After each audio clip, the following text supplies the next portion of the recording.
My name is Chip Russo. I'm the Senior Vice President of Ad Solutions for Zefr. Zefr is a data and technology company. We've built technology to basically identify and really make sense of social video. And we do that on behalf of the world's biggest publishers, the biggest brands, and we use that to empower our influencer technology business. So in a minute, I'm going to invite up to the stage Rich Radden, our co-founder. And Rich is going to tell you about the speed of storytelling. And the thing about Rich is, like, he couldn't be more perfect of a person to tell you this story. I mean, he lived it throughout his career, and the way that we've integrated data and technology into storytelling, he's just the perfect person to walk you through it. But before I do that, I want to try a little experiment. So I thought, instead of telling you about the speed of storytelling, I thought it would be much more fun for you to see it in real life. So I would like to welcome up on the stage Caitlin Bristow and Sean Booth.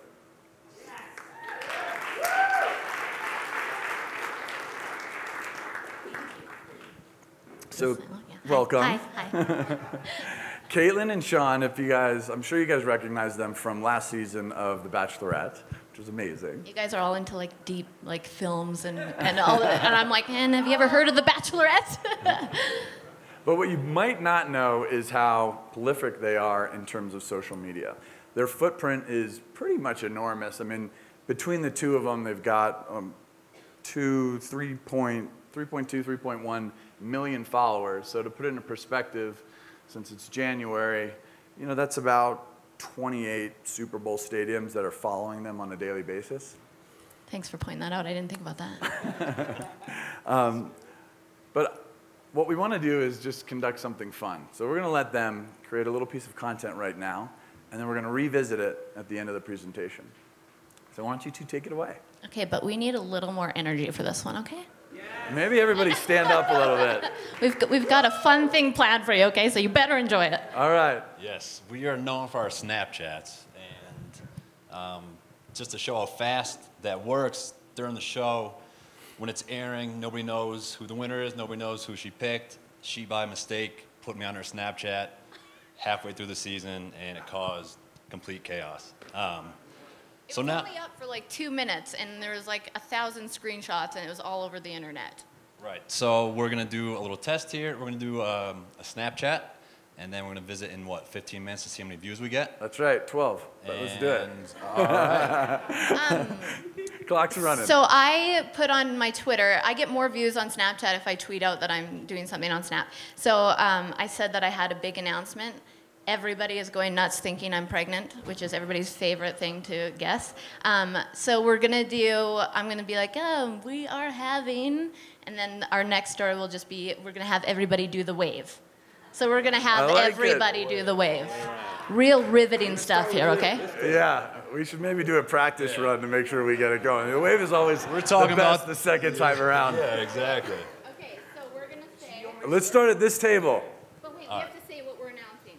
Okay, so hi everybody, we have a very big announcement to make. We just want to let everybody know that we are having... Us Weekly, whatever it is already writing an article on this as we speak. That's how fast it goes. Okay. Okay. All right. All right, let's do one round and catch it on the second. All right. Everybody in this room at Sundance do the wave. Sorry, just let me filter it. This is a creator at work. Filter, send. Everything is authentic and original. Very raw. Okay, ready? Starting with this table. We're going to go around once for the practice. Let's do one and then catch it on the second one. We're going to go 2 waves. We're going this way. Don't do it yet. Okay. Ready? All right. 1, 2, 3. Catch it.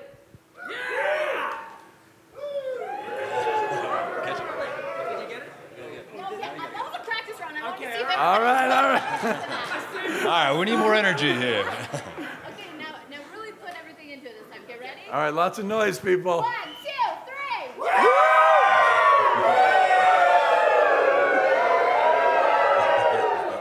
Wow. All right. That was great. That was great. Thank you, guys. Thank you for participating. And thank you guys for coming up. This is going to be awesome. We'll check back with you in a few minutes. 2,000 people have already seen that first one. Well, so I'd like to welcome to the stage Rich Radden, co-founder, CEO of Zefr. Thank you, man. Here's your device here. Hey, guys. Have at it. I got twice the FaceTime because I started and ended the wave. Anyway, I'm going to talk just briefly about the speed of storytelling. I'm going to talk quickly. I see a lot of our friends in the audience who come from a traditional media background, and that was my background as well. And I'm also, I'm a really big fan, by the way, I probably should forward this to my picture. I don't know why. I'm a really big fan of history and talking about where we've come. You know, we take it kind of for granted that everything is changing so quickly and there's so much innovation. But in the media industry, for 80 years, not much changed. Everything started to change about 10 years ago. And in the last 2 years, we've seen incredible innovation. And I want to kind of talk about that. And I'm going to start by talking about a storyteller who's very close to my heart. I'm from Chicago. My first job out of Chicago, or out of college, was working for this man. Does anybody know who this is? John Hughes. Breakfast Club, Pretty in Pink, Home Alone, Vacation, Uncle Buck. Yes, a fan. John was an outsider. And when I worked for John, he would sit me down and explain how much he hated the system. And he'd have these big, long talks with me. You don't understand. I'm going to tell you, Rich, it's the Great White Wall. It's a bunch of white guys that sit behind desks in New York and in LA who decide what we watch and who can create and who can get, you know, their stories told. And it drove him mad. And that's kind of the tragedy about what happened. John passed away 6 years ago now, and he never got to see this time in which creation was really unbundled. And anybody could create and literally drive engagement. And I thought it was funny how John broke into the audience. Really quick story is that John had written an article for National Lampoon, Vacation. It got turned into a movie, and they still couldn't get meetings in Hollywood. So he told his wife, Nancy, I'm going to quit Leo Burnett, where he was a creative director. Some of you guys know Leo Burnett. I'm going to quit. I'm going to go home, watch our 2 kids, and I want you to go to work, and I'm going to write a spec screenplay, and then we're going to send it to everybody. He ended up doing that. He wrote it. It was sort of autobiographical about what he was going through. And he went down, and what his great thing was, he said, I duped the Great White Wall. I went down, and I sent it registered mail. So everybody had to actually sign for my screenplays. It got picked up, got made into a movie. I don't know how many of you guys have ever heard of this, but it's called Mr. Mom. It was the story of his life at that time, and it started his career. But think of that. He had to go through all that trouble to reach an audience. Flash forward to the LA Film Festival. As I was driving out from Chicago to LA, I actually volunteered at this film festival. I carried around big reels around everywhere, and I guess that qualified me for running a film festival. Anyway, I ran the LA Film Festival, and I had 2 big objectives. The first objective was to get people to come to see the movies, right? Because I wanted filmmakers to connect with an audience, the creators to connect with the audience. The second objective was try to get the creators in front of somebody who can make a difference, an agent, a manager, somebody who could make a difference. And one of the success stories, which I love, was we were showing a little low-budget film by this very charismatic guy. It was made for $200,000. It was played at midnight, and it was at the Sunset Lemley 5, and in walks through the door this guy. And he watched the film. He loved the film. He talked to the filmmaker afterwards. They connected. He ended up shepherding that filmmaker on and executive produced his future works and really was a nurturing influence in getting this creator past the obstacles of how you get your work seen. Some of you, by the way, this is the reveal. It was Eli Roth who got cast in Inglourious Bastards, I think. He was the Jew Bear Jew, thank you, got it correctly. And, but think of that. Think of all those obstacles that need to be overcome. Flash forward to Ted Sarandos, Chief Content Officer, 7.5 years ago, called me. He was a sponsor of the film festival, called me over and he says, I want to show you something. It's going to blow your mind. And he walked me into a room with the TV set and a huge box. And he goes, we call this the Roku. And get this, it can stream to your TV content whenever you want it. And it was unbelievable. Unbelievable, and that was the beginning of when it all started to change. Right around then, actually a year and a half before that, YouTube had also launched, right? So this idea of on-demand content, no longer could a bunch of guys in suits behind the wall, the curtain wall of LA and New York decide when you got to watch stuff. Now consumers were being empowered to do so. And so that really, me and this other guy, my partner in crime, gave us the idea to start our company, which was Movie Clips. We decided we were going to go out, kind of like Netflix for short-form content. We were going to go to all the studios, and we were going to license content, do it legal, and then we were going to publish it out. It took us a year to do the deals. It took us another year to be able to convince the studios to be able to publish it out on YouTube. Something incredible happened at that time, and it's when really Zefr was born, and we decided to give movie clips to someone else, or sell some movie clips to someone else. And that is, we published a movie up on some scenes from a movie on our Movie Clips official page. There's a couple smiles. Everybody knows this. This scene comes after Don't Put Baby in a Corner, Time of Your Life. You know what it is. Dramatic, amazing, incredible. We didn't put this up. C. Phillips 92 put this up. And that number is correct. 205 million views on C. Phillips 92. In fact, we realized that the content that was published by the fans was getting 10x the engagement as to what the official Movie Clips licensed content was getting. How could this be? Now all the rules are changing. Not only is it what you can see, when you can see it, where you can see it, but now it's who can be a creator, who can publish in this new world. We no longer have to turn to the official source. In fact, most people, you've heard a lot of talk about authenticity. Most people don't like the official source. They want to go to their friend, someone that they know, somebody that they like, somebody that they follow. The idea of social, and it's not just on YouTube, Snapchat, Instagram, Facebook. It's incredible what is happening with this movement. And so just to talk about this, and I love film festivals. I love what happens. But let's put this in perspective. When we take a look at the numbers, so I talked about this is all changing. Talked about the numbers. This week at the Sundance Film Festival, there are going to be 200 pieces of content that are shown to 50,000 people. During that same time, and we're not even pulling the Snapchat numbers, which you guys are up to 7 billion views a day right now, Facebook numbers in terms of the amount of content that's being uploaded on that platform.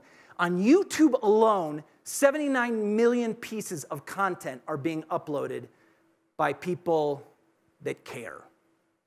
And I think this is incredible. And when you look at the engagement, by the way, 50,000 people will see this content over the next 10 days. We're going to call up Caitlin and Sean in a second, but when you look at just one of their posts and engagement, you start to see the difference in scale. And what's really frightening, unfortunately, and believe me, I love artistry, I think it's wonderful and whatnot, but I do think it changes the way we think about connecting with consumers and media consumption. Because when you add up all the films, those 200 films, what they will do at the box office and on home video in the United States and globally, and put that number against what happens in 1 week on these platforms, it is dwarfed.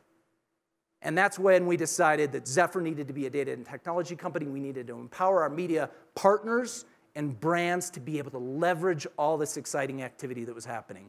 And so I like to look at history. I think it's an amazing time with what's happening. We know there's going to be more platforms. Snapchat will not be the last platform. But as platforms evolve and as scale happens and as more people come on these platforms, it's really going to present exciting opportunities. So I guess, we're going to call them up. Let's finish early. Let's reveal the numbers. Caitlin and Sean are going to come back up. We're going to talk about the numbers. Chip, am I missing anything? Do you want to say anything? No, I think we're good. I spoke fast. That's great. Finish early. Yes! Okay. So funny because you talk about like storytelling, and I'm like, it's like Sean doing my makeup. Like, it's not life-changing stuff, but we still, like, people care because we're just being, everybody authentic. Yeah. Okay. The big reveal. Gotta refresh it. Okay, the first one got 34.6 thousand. Woo. And 34,000? It was at like 28, like 4 minutes ago, so it's working fast. Brilliant. Yeah. Awesome. One question before you guys go, because you did allude to it. And I think that some people in the industry go, well, wait a second.